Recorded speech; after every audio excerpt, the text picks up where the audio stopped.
You're listening to the Cultivating Careers in Alternative Proteins podcast, a podcast which features students and early career professionals who work in the alternative protein industry, where they discuss their journeys and deliver advice on how you can start a career in this revolutionary field. Have you ever wondered how many animals you can save, or tons of CO2 equivalent you can prevent by having a career in the alternative protein industry? Well, now you can figure out exactly that with Talist's new Impact Calculator. It provides a personalized calculation of the positive impact you can make by joining the industry. This is a game changer for the industry and empowers job seekers to make informed decisions about their career choices. A link to the Impact Calculator is provided in the show notes. You're in for a special treat with this episode, as today's guest is extremely multi-talented, as her experience covers a wide variety of disciplines, including project management, event planning, campaigning, community outreach, corporate engagement, and partnership development.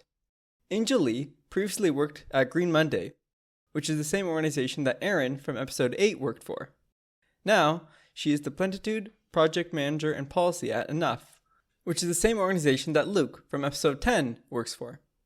We discuss some of the events and campaigns she's organized, as well as her strategies for overcoming challenges. In addition, Angel shares what has kept her motivated all these years. All right, on to the interview. Welcome, Angel, to the Cultivating Careers in Alternative Proteins podcast. I am super excited to have you on the show today. I've been waiting for this for a while now, and I'm looking forward to hearing more about your experiences. I'm glad to be on this podcast talking to you, Jeffrey. Yeah, I'm so glad that you reached out to me to want to be on this podcast, and I'm happy that you're willing to share your story. So as a starting point, maybe you can tell us what led you to pursue a career in the alternative protein industry and how you were able to get into the industry. This is a little bit of story about how I became a vegetarian back in 2014. I still remember it's the summer. I became a vegetarian in that year out of compassion for animals.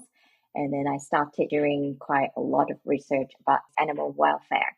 And then I volunteered for an animal rights organization in Hong Kong and helping them translate and write articles on these issues. And then I just realized that I really wanted to work on the animal welfare movement and plant-based movement.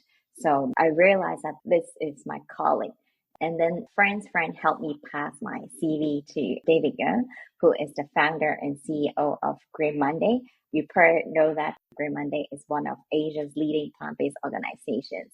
And then in 2015, May, I went to meet him in his office. We had a really nice chat, but they didn't have any job openings at that time.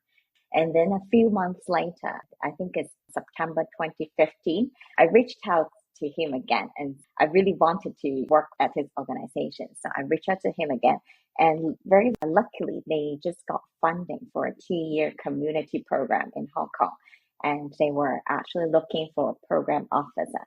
So that's how I got this job working in the plant-based movement. Basically, this is a story of persistence and proactiveness. I took the initiative to send a CV to David. There wasn't even job openings, so there was no job for me. But then I persisted and asked him, and then I got the job in the end. Wow, that's quite interesting. So what were some of the things that you did to really persist? Like, did you contact him a bunch of times or follow up a lot? Like, what was your strategy there? So David Gary is very active on social media. So of course, I follow his work, Green Monday's work, very closely. And I think that he posted that he was looking for talent to work at his company. So that's why I reached out to him again a few months later. It's important to, of course, when you want to work for an organization badly, you follow the work of the company, organization, and of course the founder, and then you seize the right opportunity. That's how I suggest people do. And of course, connect with the founder personally. I mean, even though the first time I met him, they didn't have a job opening, but it's probably I left a good impression on him. So when I reached out to him Then he already remembered me. And then, of course, he appreciated my proactiveness and persistence as well. Right. I'm glad that your persistence led you to that and that you continued to push through and didn't give up. So what do you feel are some of your main takeaways from your work at Green Monday?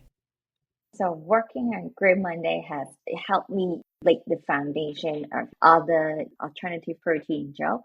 I worked at Green Monday for a total of 6 years, mostly working on community outreach, corporate engagement, and also event management.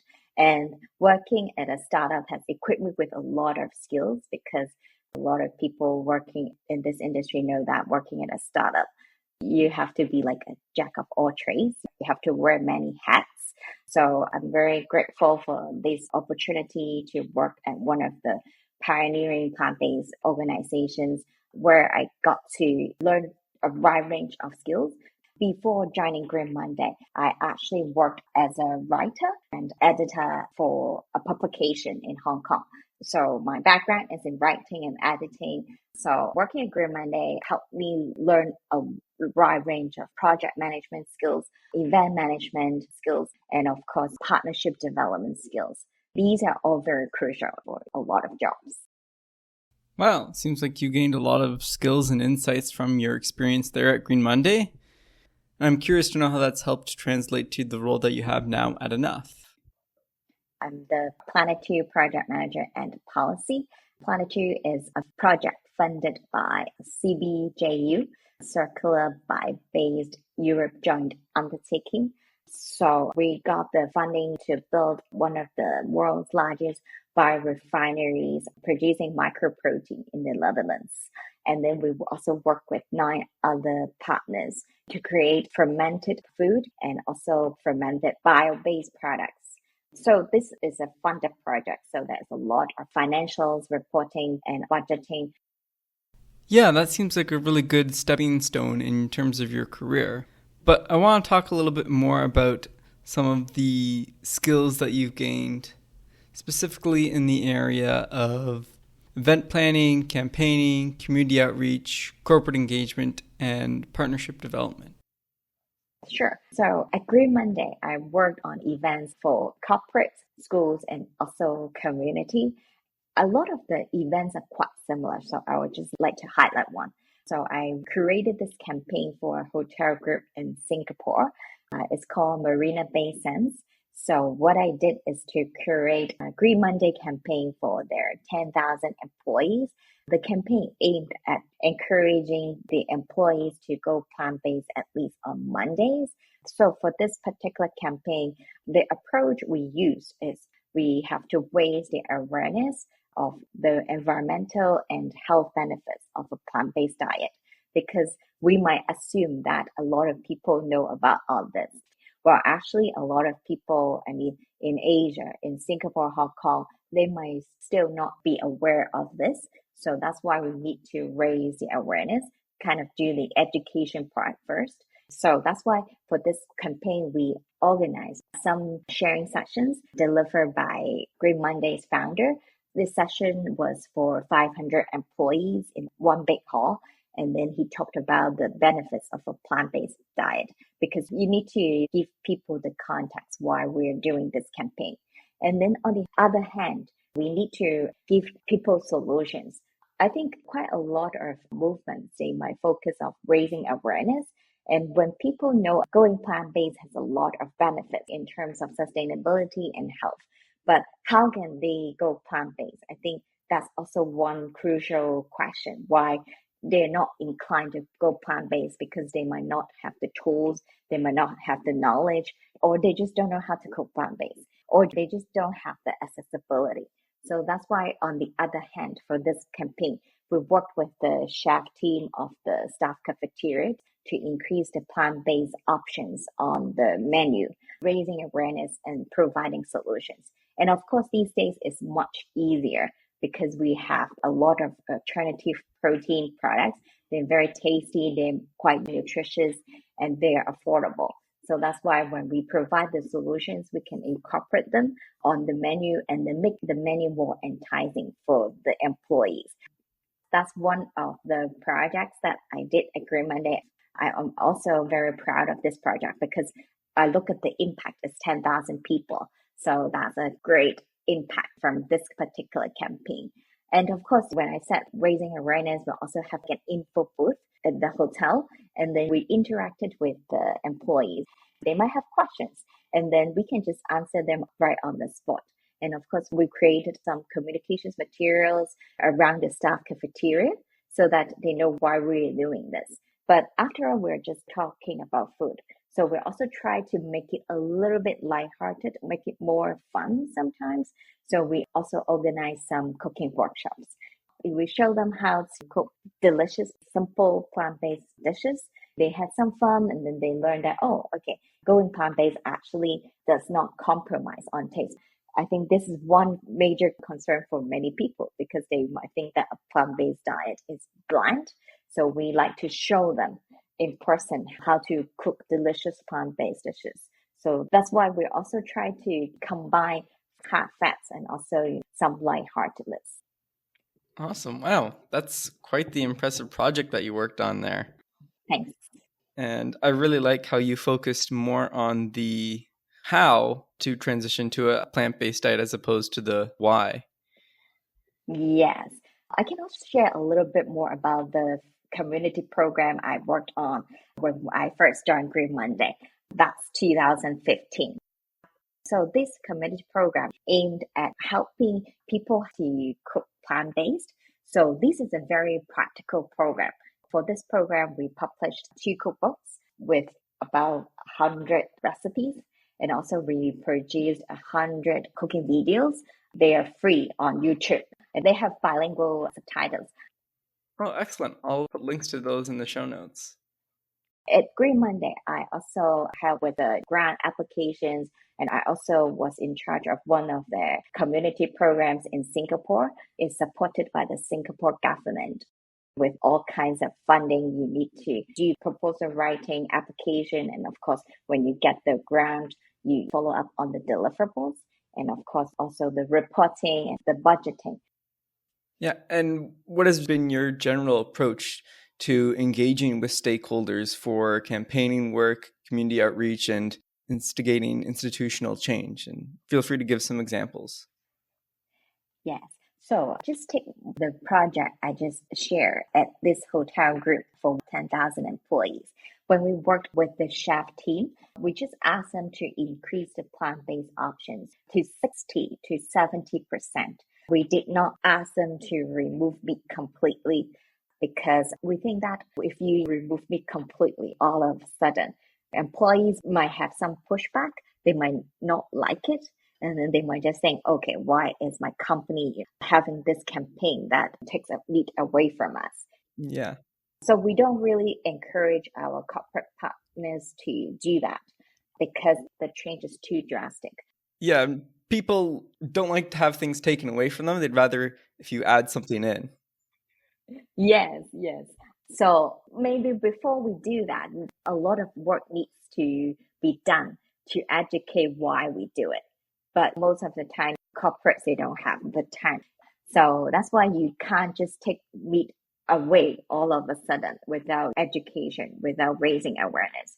And I think it's okay to leave some meat on the menu because after all, there are some hardcore meat eaters, I'm sure. So we kind of keep some meat for them. So we don't ask partners to remove meat completely. Right. You want to cater to everyone. Yes, yes. And of course, the Green Monday approach would never shame meat eating or meat eaters because Green Monday aims to promote a flexitarian diet.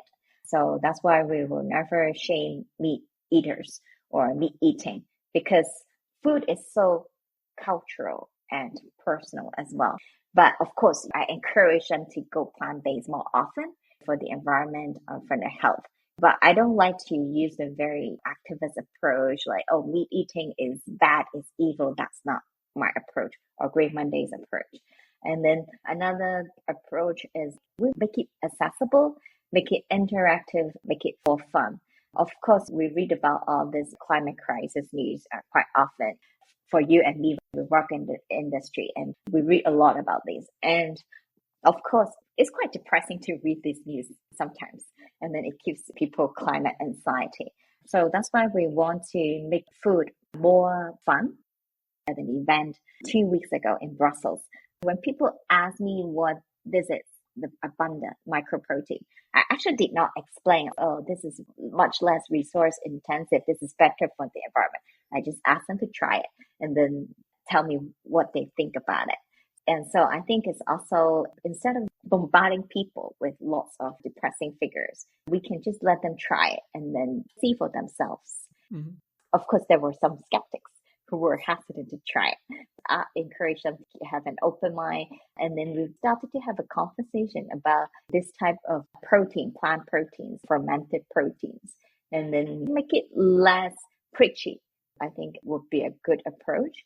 And then, of course, another important aspect is the education part. So we have communications materials to help people understand the issue better, but it doesn't have to be very complex.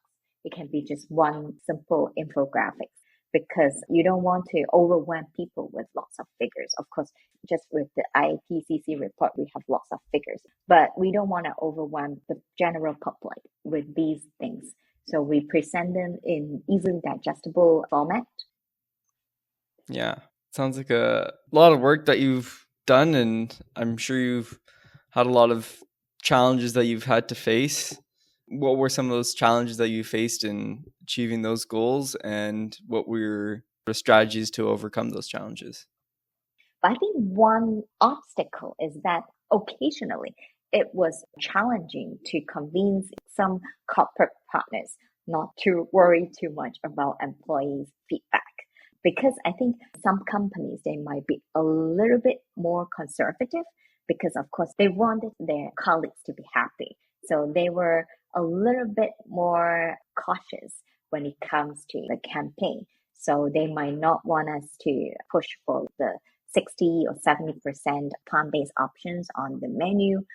So my challenge would be to convince them to be more bold in their approach, just to increase the plant-based options to 60, 70, and employees would be fine with it as long as we support the campaign with the right communications materials and, of course, right internal communications. I think that's one major challenge. But for all projects, it's also about communication with the partners. And ultimately, it's about creating a campaign that they were happy with. So we just need to find out the middle ground. Okay. And for people who are trying to get into this industry, and there may be some challenges that they face. So what advice do you have from the experience that you've gained and that you would give to someone who wants to get into this industry, or someone who's already working in this industry but wants to take it to the next level? Compared to your other guests on the podcast, I'm more like a middle stage career in the alternative protein industry. So my advice would be follow the companies that you want to work at. And then, of course, try to connect with the founders or staff working at the company. And then you can get a better idea about the organization. And of course, for job seekers these days, I would say always be proactive, and then spend time building an online presence on LinkedIn to be seen by sharing ideas and articles. Just because for job seekers, you might not have experience yet, but you have education to work in this industry. And I think it's important to share your ideas and share opinions about the industry on LinkedIn so that you get to be seen. Just because you don't have experience doesn't mean that your opinions don't matter. Actually, it's interesting for me to read ideas shared by fresh graduates. And then, of course, I always suggest people connect with professionals in the industry and don't be shy about it. Because what I find about this industry is that people are quite inclined to share knowledge and resources. So I think just take the initiative to connect with people, grow your network, and set up some short calls to gain more insights into the industry. Many people talk to job seekers because this industry is built on a different way of doing things. a kinder way to doing things. So that's why people are generally quite willing to share knowledge and resources if the schedule allows. So be proactive and grow your network. Yeah, it is a very collaborative community, I find. And yeah, people are extremely supportive and willing to help each other out and share resources. So, are there any resources that you would recommend or skills that people should develop if they want to get into this industry? Instead of resources or skills, I would like to share the mentality because many of the companies in this industry are probably startups or upstarts. So, in this type of environment, job seekers have to be prepared that nobody is there to guide you. And it may be a lot of times, actually, very often, you might need to start a project from scratch on your own even you just joined the company for a short period of time. So that's why the advice I share with people looking to get into this industry is to develop an adaptable and problem solving mentality. Even now, I've been in this industry for 7 years now. There are still some tasks I haven't done, and that's okay because we have a lot of resources online. So we look up the resources, we look up solutions to solve any issue. So I think adaptable and problem solving mentality is particularly important for this industry because it's still a relatively new, it's not new, but it's still relatively new. It's young. Yeah, it's a young industry. So there are a lot of things nobody has done before for your organization or even in the industry. So that's why we just need to come up with our own solutions. Yeah, and adaptability will definitely be key as the industry grows and evolves and changes over time. Companies and job seekers and people will have to be flexible. Yes, definitely. All right. Well, as we wrap up here, I want to end off with asking you if there's anything else that you want to discuss, anything we didn't touch on yet that you wanted to highlight. I think I just like to wrap up by sharing that working in this industry is very rewarding because you actually work alongside the disruptors, people who challenge the status quo, and then to make production more sustainable and compassionate. So along the way, of course, you will encounter challenges as with any job, but then you will also meet a lot of mission aligned people. And then these people will remind you why you got into the industry in the first place. That's why I've still managed to stay dedicated into this industry after 7 years. That's why I'm talking to you today. Yeah, I feel the same way. It is very motivating to work alongside those people and just see how quickly things have developed and grown over the years. And it's inspiring every day. Yes. And I think that's one of the best parts about this job, meeting mission aligned partners and also people who are willing to share their knowledge and resources on LinkedIn or personally. So I'm still not tired of this industry. I still find new things to learn every day. There's also another thing I like to share with your audience who are looking to get a job in the industry. I'm sure passion can get us into the industry, but we also need to evolve with the industry, especially for people like me. I'm a generalist. I'm not a food engineer, food scientist. I'm a generalist. I have generic skills to do project management, but that's why we need to keep upskilling so that we have the right skills and knowledge to help empower others. For me, at the onset of the pandemic, I decided to pursue a master's in sustainable development and also got certified as a GRI sustainability professional. Wow, good for you. Yeah, because of the pandemic, I felt stagnant, so I wanted to upskill myself. These qualifications allow me to have the tools because these days a lot of companies are talking about ESG objectives. So this will be useful when companies want to achieve their ESG objectives. So passion can get us a job in the industry, but we need to grow with the industry as well. Yeah, very well said. And I guess with that, we can end it off here. And I really appreciate Angel for taking the time to highlight your career and sharing your experiences and advice and resources. It's been such a wonderful time speaking with you today. Thanks for having me. Angel's journey is a fantastic example of how you can develop and grow into a variety of roles within this industry, which is why there's a place for everyone, including you, to be a part of the alternative protein revolution. If you want to learn more about careers in the alternative protein industry, please follow the Cultivating Careers in Alternative Proteins podcast on Instagram for weekly posts about episode releases, alternative protein resources, job boards, career advice, and so much more.